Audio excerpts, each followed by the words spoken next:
Jake froze the moment he saw the bank statement sticking out of her torn wallet. At first, he thought it was a mistake, a random paper that didn't belong to a homeless mother, but when his eyes hit the bottom of the page, his heart stopped. She wasn't broke, she wasn't helpless, she wasn't even homeless. The woman he had taken into his tiny apartment, the woman he fed, protected, and trusted, owned millions. And even worse, she owned the very building he and his daughter were about to be evicted from. Jake staggered back, the eviction notice still taped to the door behind him. "Sarah, what have you been hiding from me?" Before the notice, before the storm brought a stranger to his door, there was just the daily grind, a relentless, soul-crushing rhythm. Jake's life was a tightrope walk over a chasm of poverty, and the rope was fraying with every step. Home was a cramped two-bedroom apartment that smelled permanently of old pipes, damp drywall, and the faint, sweet scent of decay that no amount of scrubbing could erase. The walls were thin, carrying the sounds of neighbors' arguments and blaring televisions, a constant reminder that they were all packed in together, each in their own box of quiet desperation. He worked double shifts as a line cook in a downtown diner, a world of blistering heat, screaming orders, and the constant sizzle of grease. The kitchen's oppressive heat clung to his clothes and skin long after he'd clocked out, and his body ached with a fatigue that was more than just physical. It was the soul-crushing exhaustion of constant gnawing worry, a heavy blanket he could never shrug off. His daughter, 7-year-old Lily, was the sun in his perpetually cloudy sky, the single, unwavering light in his world. Her bright, innocent laughter was the only thing that could cut through the oppressive silence of their evenings, a silence often punctuated by the nervous crinkle of overdue bills spread across the kitchen table like a tarot reading of their grim future. Tonight was no different. After tucking Lily into bed, he sat under the flickering kitchen light, staring at the pile of envelopes. The electric bill, stamped past due, a warning from the credit card company. And the rent, a full month behind and climbing. He opened their refrigerator, and the weak light revealed the bleak reality. A half-gallon of milk nearing its expiration date, a wilting head of lettuce, a handful of eggs, and a jar of pickles. His paycheck was still 2 agonizing days away.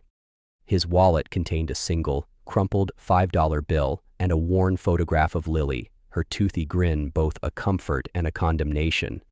"Daddy, what are we having for dinner?" Lily had asked earlier, her small hand pulling at the sleeve of his worn-out shirt, her eyes wide with trust.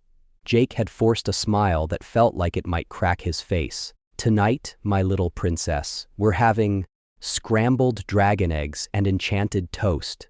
Lily's eyes had lit up with pure, unadulterated joy. She loved their food games, the magical way her dad could spin poverty into a fairy tale.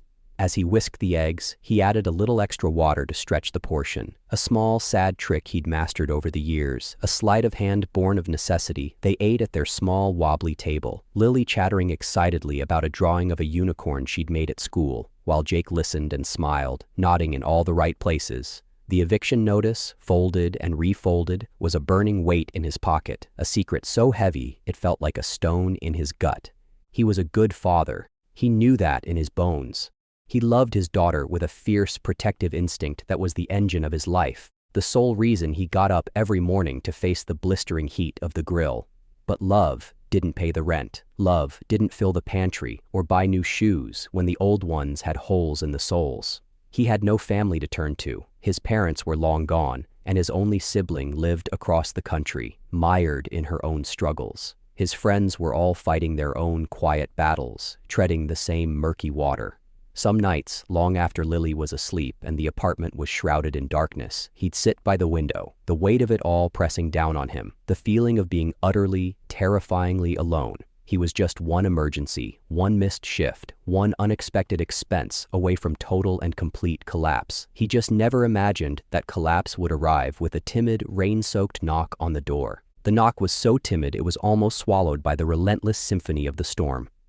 A fierce autumn wind howled outside, rattling the thin window panes in their frames, and sheets of rain beat a frantic tattoo against the glass. It was late, well past 10 o'clock. Lily was already asleep, a peaceful, trusting lump under a threadbare quilt her grandmother had made. Jake frowned, a familiar knot of unease tightening in his stomach. Nobody ever came over this late. Bill collectors didn't make house calls, and friends knew better than to drop by unannounced. He moved cautiously to the door, his heart thumping a nervous rhythm against his ribs. He peered through the peephole, but it was fogged over from the difference in temperature. He opened the door a crack, leaving the flimsy security chain engaged. Through the narrow gap, he saw a shivering woman, her dark hair plastered to her skull by the torrential rain. Her face was pale, her eyes wide and haunted. Huddled behind her, desperately trying to find shelter under the thin fabric of her coat, were 3 small children, their faces ghostly white and streaked with rain, their eyes reflecting a deep-seated fear. "Please," the woman began, her voice hoarse and trembling, nearly lost in the wind.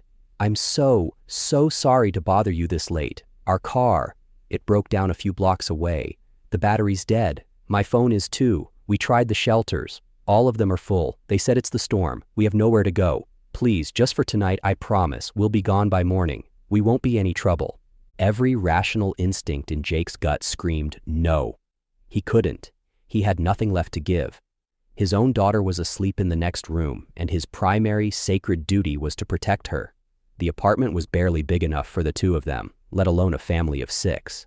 The crumpled $5 bill in his wallet felt like a cruel, bitter joke. He had dragon eggs and enchanted toast. He didn't have room for a family of strangers. But then he looked past the woman's desperate face and saw the children more clearly. The oldest, a boy of about 8, was trying to stand tall and be brave for his younger siblings, but his chin wobbled uncontrollably. The middle child, a girl not much older than Lily, clutched a soaked, one-eared teddy bear as if it were a life raft. Her small body was racked with shivers. As Jake hesitated, his mind racing, caught between self-preservation and compassion, the little girl took a hesitant step forward and held out the soggy bear. "He can keep you warm," she whispered, her voice a tiny, hopeful thread in the roar of the storm. Something inside Jake's chest, something hard and cynical that had been building for years, simply broke. It was the devastating, pure innocence of the gesture. In her wide, trusting eyes, he saw his own daughter. In the mother's face, a desperate, exhausted mix of shame and fierce, protective pride. He saw a terrifying reflection of himself. He knew that look. He lived with it every single day. How could he possibly turn them away? How could he close the door on a mirror image of his own struggle, his own fear? It would be like denying a part of himself. With a deep, shuddering sigh of resignation, he unhooked the chain. "Get in before you all catch your death," he said, his voice gruff to hide the sudden, overwhelming wave of emotion. "It's not much, but it's dry." The woman, who introduced herself as Sarah, looked at him with an expression of such profound, soul-deep relief that it sent a sharp pang through his chest. "Thank you," she whispered, the words catching in her throat as she herded her children, Ethan, Chloe, and Mia, out of the raging storm and into the meager warmth of his home. "You have no idea what this means." Oh, but he did. He knew exactly what it meant to be at the mercy of a stranger's kindness. As he gathered every spare blanket and pillow he owned, arranging a makeshift bed on the worn linoleum of the living room floor, a single terrifying thought echoed in his mind. What have I just done? The first few days were a chaotic, cramped blur, but to Jake's astonishment, it worked. The 6 of them navigated the tiny apartment with a strange, unspoken choreography. True to her word, Sarah was an immense help, a quiet, efficient presence who seemed determined to repay his kindness. While Jake was at his grueling double shifts, she would tidy the apartment until it was spotless. She had a kind of quiet magic for stretching their meager groceries, turning a simple pot of soup into a 2-day meal or baking fresh, warm bread from a bag of flour she insisted on buying with a few dollars she claimed to have found in her coat pocket. Lily, who had always been a bit of a loner, content in her own world of drawings and daydreams, was over the moon. She suddenly had 3 built-in playmates. The apartment, once strained and heavy with quiet anxiety, was now filled with the high-pitched, joyous sound of children's laughter. They played elaborate games of hide-and-seek, built towering forts out of blankets and chairs, and held whispered conversations long after they were supposed to be asleep. Sarah's children adored Jake, trailing after him the moment he walked in the door, weary from work. "Uncle Jake, can you help with this puzzle?" Or, "Uncle Jake, will you read us a story?" For the first time in a very long time, the cramped apartment felt less like a holding cell and more like a bustling, vibrant home. Jake found himself unexpectedly drawn to Sarah's quiet strength and deep-seated resilience.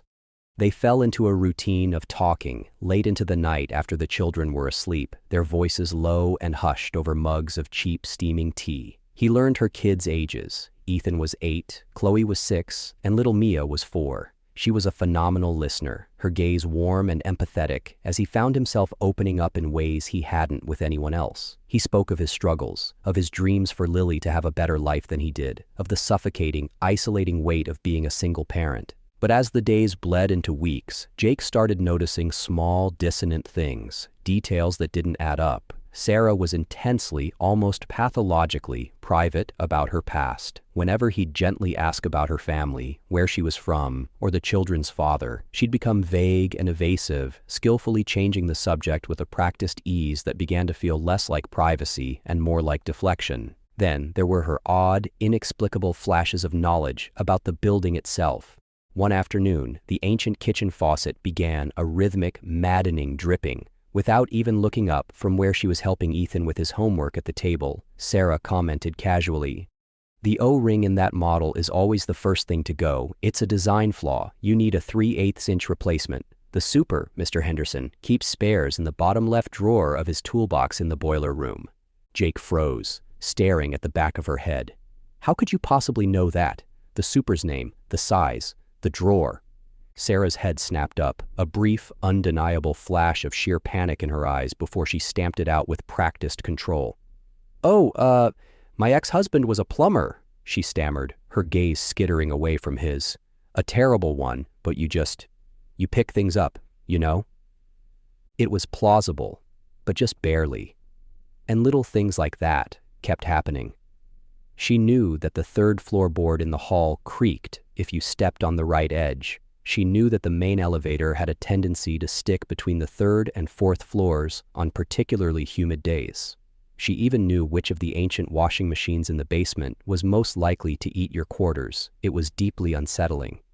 Meanwhile, the financial pressure was becoming unbearable, a slow-motion strangulation. 4 extra people, 3 of them growing children, had stretched his paper-thin budget to its absolute breaking point. He was picking up every extra shift he could, working 16-hour days, coming home with his bones screaming in protest, only to fall into a dead sleep for a few hours and do it all over again. The eviction warnings started coming. First, a notice slid under the door. Then a second, more aggressive one, sent by certified mail. The property management company was a faceless, inflexible entity that only responded with automated emails and threats. One evening, after finding a notice stamped "Final Warning" taped to his door, his carefully managed composure finally shattered. His desperation boiled over into a mix of fear and anger. "Sarah, we need to talk," Jake said, his voice tight with a tension he could no longer contain. He held up the creased notice, the red letters practically glowing under the dim light. "This came today. They're going to evict us. We have maybe a week. I'm out of money. I'm out of time. I'm out of options." He looked at her, his eyes pleading for some kind of solution, some lifeline. "I need you to be honest with me. Is there anyone you can call? A friend? A family member? I took you in to help, but now I'm going to lose the roof over my own daughter's head because of it." Tears welled instantly in Sarah's eyes, and she crumpled as if his words were physical blows. "I'm so sorry, Jake," she sobbed, her body shaking. "I never, ever wanted this to happen. I have no one. There's no one to call. I'm completely alone." Her despair was so raw, so absolute, it extinguished the last tiny flicker of hope in Jake's heart.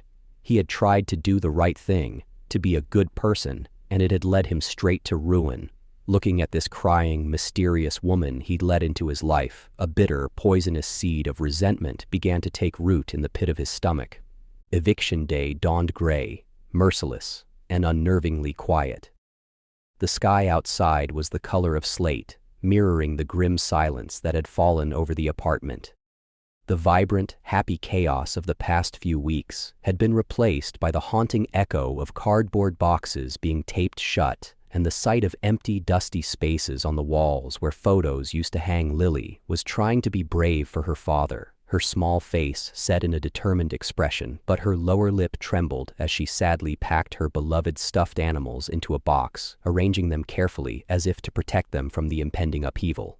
Jake moved like a ghost through the wreckage of his life, his mind numb with a fog of failure and disbelief. "I failed her," was the only thought playing on an endless, torturous loop in his head. My one job was to protect her, and I failed. A sharp, authoritative knock echoed through the apartment, as loud as a gunshot in the tense silence. Jake's blood ran cold. The agent from the property management company, it was time. "Just a minute," he called out, his voice cracking with an emotion he couldn't suppress. He sat heavily at the kitchen table, the same table where they had eaten dragon eggs, and buried his face in his hands, waiting for the final, humiliating end. In the frantic, last-minute rush to gather their few remaining belongings, a worn, overstuffed duffel bag belonging to Sarah tipped over from its precarious perch on a chair, spilling its contents across the floor. A hairbrush, a few well-loved children's books, and a cheap, cracked vinyl wallet tumbled out. But something else slid from a hidden side pocket, a thick bundle of papers folded neatly and held together by a simple paperclip. Normally, Jake wouldn't have given it a second look. It was none of his business, but as he automatically bent down to help Sarah gather her things, his eyes caught the logo at the top of the page, the distinctive, elegant emblem of a major international investment bank. It was a quarterly financial statement. His gaze drifted down the page, morbidly curious. The number he saw at the bottom of the column made his brain stall, the world stuttering to a halt. It was a number with so many commas, it looked like a misprint 7 figures. 8, tens of millions of dollars. For a dizzying, terrifying moment, Jake thought he was hallucinating, that the stress had finally caused his mind to break. This had to be a mistake, some kind of junk mail. His eyes, wide with disbelief, scanned the document, desperately searching for an explanation. The account was registered not to Sarah Collins, but to a holding company, SC Properties, LLC. And then he saw it. Printed in neat black type was the primary asset address listed under the company's real estate portfolio. It was the address of his building. This building. The world tilted on its axis. The sounds of the apartment, the children's soft sniffles, the insistent, angry knocking at the door, the hum of the refrigerator, all faded into a dull, distant roar. SC Properties. Sarah. Chloe. The initials mocked him from the page, a cruel, secret code he had been too blind to see. He looked up from the document, the paper rattling violently in his shaking hand. Sarah had just walked back into the kitchen, her face pale and drawn. Her eyes followed his, first to the damning statement on the floor, then to his face. All the color drained from her cheeks in an instant. There was no confusion in her expression, only the cold, hard horror of being caught. She knew exactly what he was holding. The knocking at the door turned into loud, impatient banging. "Management, open the door. We have a court order." Jake slowly, unsteadily, got to his feet. He felt both dizzy and hyper-aware. He looked at Sarah, this woman who had cried about having nothing, who had accepted his charity, who had watched him spiral into utter despair over losing a home that she, apparently, owned. Betrayal, hot and acidic, rose in his throat, choking him. He said her name, a choked, disbelieving whisper. SC Properties. He held up the paper, his hand trembling so hard the document shook. "Sarah, what is this? Tell me this isn't what I think it is." His voice rose with every word, cracking with a rage born of humiliation and disbelief. Do you own this building?" Sarah stood frozen in the middle of the kitchen, her face a mask of shame, fear, and profound regret. The banging on the door was a relentless drumbeat, marking the seconds in the suffocating silence that had fallen between them. Finally, a ragged, heartbroken sob tore from her throat, and her carefully constructed facade shattered into a million pieces. "Yes," she whispered, the word barely audible. "I do." Jake staggered back as if he'd been physically struck. The confession, as quiet as it was, hit him with the force of a tidal wave. Every memory of the past month replayed in his mind, each one now cast in a sickening, manipulative new light. The shared moments of vulnerability, the empathetic gazes, her tears, all of it felt like a cruel, elaborate lie. "How?" he rasped, his voice raw with a pain that went deeper than anger. "Why? Why would you do this? You watched me sell my grandfather's watch, the only thing I had left of him, for grocery money. You watched my daughter eat watered-down soup because that's all we had. You let me believe we were going to be homeless. You let my daughter cry herself to sleep because she was scared of being thrown out on the street. I never meant for it to go this far, she cried, tears streaming down her face, her body trembling. Jake, you have to believe me. It was never about you. Not really. I was running.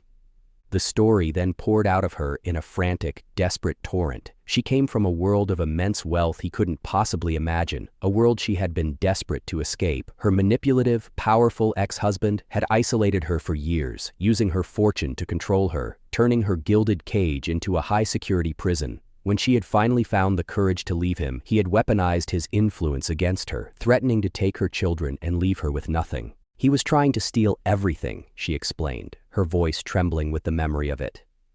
He hired lawyers to freeze my assets, claiming I was unstable. He wanted to prove I was an unfit mother so he could get sole custody. He had people watching me, tracking my every move. My lawyers told me the only way to protect my children and the assets I had managed to secure was to disappear completely, to become someone no one would ever look for, someone so far beneath his notice he would never find us. She had set up the holding company, SC Properties, years ago as a private venture. It was the one asset her husband didn't know about, so she created a new identity. Sarah Collins, a destitute, homeless single mother, and vanished into the very fabric of the city her ex-husband despised. But why here? Jake demanded, his anger warring with a horrified, dawning understanding. Of all the doors in this city, why mine? Because I owned the building. It was the one place I knew he wouldn't look, she said, her gaze pleading with him to understand. I started watching the tenants through anonymous management reports. I needed to find a place to land, a place with someone I could trust, even for a little while. I read about you. The single father, always late on rent, but never any trouble, no complaints from neighbors. I saw you with Lily in the park one day, a few weeks before that night. You were pushing her on the swings, and the way you looked at her, I saw a good, kind man, a decent man. I was desperate, and I took a chance. The banging on the door was now thunderous. Final notice, we are coming in. Suddenly, Sarah's entire demeanor shifted. The terrified, weeping woman vanished, replaced by someone with a core of steel and an authority Jake had never seen. She took a deep, steadying breath, wiped the tears from her face with the back of her hand, and squared her shoulders. She strode to the door and threw the deadbolt with a decisive thud. The agent, a portly man with an impatient scowl, stood on the threshold with a uniformed sheriff's deputy behind him. It's about time, the agent began, his voice dripping with condescension. You have 30 minutes to vacate the... The eviction is canceled, Sarah said. Her voice was no longer a timid, frightened whisper. It was clear, calm, and radiated a power that made both men pause. The agent blinked, thrown off balance. I'm sorry, who are you two? Sarah met his gaze without flinching. I am the sole proprietor of SC Properties, LLC, she stated, her voice ringing with indisputable authority. I own this building, and I am telling you that the tenancy of Jake Porter is no longer in question. The eviction is canceled. You and the deputy can leave now. The agent's jaw dropped. He stared at Sarah, then at Jake, then back at the formidable woman in the doorway, his face a mask of utter confusion. He stammered, looked down at his official paperwork as if it might offer an explanation, and then back at Sarah. Without another word, he turned on his heel and scurried away down the hall, the deputy following with a bemused shrug. Sarah closed the door, the click of the lock echoing in the now deafeningly silent apartment. She leaned her forehead against the cool wood, her body trembling with the adrenaline of the confrontation. Jake stood motionless in the middle of the room, surrounded by the cardboard boxes of his life. The white-hot anger was still there, a simmering coal in his chest, but it was now mixed with shock, a reluctant pity, and a strange, grudging admiration. The woman he thought he knew didn't exist, and the woman standing in front of him was a complete and utter stranger. Section 6. The Resolution. The weeks that followed were fragile and achingly awkward. The boxes were unpacked and the pictures were rehung on the walls, but Jake and Sarah moved around each other with the cautious, polite distance of strangers who knew each other's biggest secrets. The easy camaraderie of their late-night talks was gone. replaced by a chasm of unspoken words. The children, however, were an innocent and oblivious bridge over this chasm of adult complexity. Their easy, uncomplicated friendship and constant laughter became the one source of normalcy in the tense apartment, a reminder of the life that had briefly flourished there. One evening, after the kids were asleep, Sarah sat across from Jake at the kitchen table, the sight of so many of his worries, and slid a thick manila folder toward him. "I had my lawyers draft this," she said quietly, her eyes fixed on the folder, unable to meet his. "It's a job offer. I want to hire you as the full-time property manager for this building and 2 others I own in the city. It comes with a real salary, health benefits for you and Lily, and a new, much larger 3-bedroom apartment on the top floor of this building, rent-free, of course." Jake stared at the folder as if it were a foreign object. "Sarah, I can't accept this. This is charity. It feels like you're trying to pay me off for lying to me." "It's not," she insisted, finally looking up, her eyes earnest and pleading. "It's not charity, Jake. For years, this building, all my properties, have been run by a faceless company that only cares about the bottom line. They see tenants as numbers on a spreadsheet. You care about people. You know what it's like to be one late payment away from disaster. You know these pipes, these walls, these families. I need someone I can trust to manage these properties with empathy and integrity. I need someone who will treat tenants like human beings. I need you." He saw the truth in her words. It wasn't a handout. It was a partnership. It was a recognition, not of his poverty, but of his character. He thought for a long moment, weighing the betrayal against the opportunity, against the genuine need in her eyes. He thought of Lily and the future he could now provide for her. Slowly, deliberately, he nodded. Okay. That single okay was the beginning of everything. They were, to their mutual surprise, an incredibly effective team.